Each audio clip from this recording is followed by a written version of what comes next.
Today in the physics lab, we're looking at buoyancy. So I've got my friend here, and it's essentially just a balloon filled with helium. So if I was to let this thing go, you would expect that it would just float up. And indeed it does. Now it's got some, weights on here and whatnot, so it doesn't float up quite as fast as you might think. But one of the things that we're talking about with fluids is buoyancy.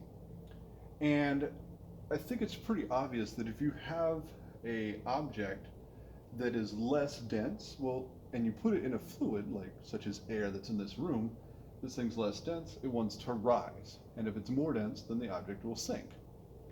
So for instance, if you just have a rock and you're holding it and you let it go, well, it falls in the air, whereas this helium-filled balloon here will rise.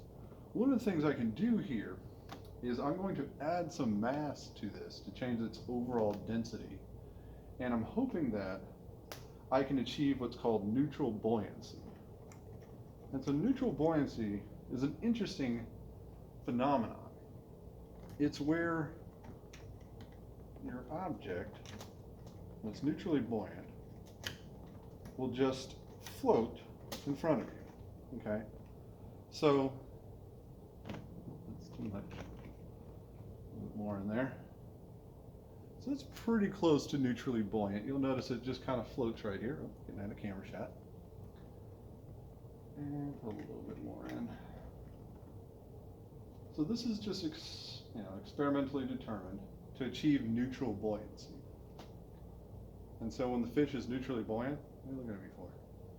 It will just kind of stay where you put it. Now, it's going to be really hard to get this balloon to just stay.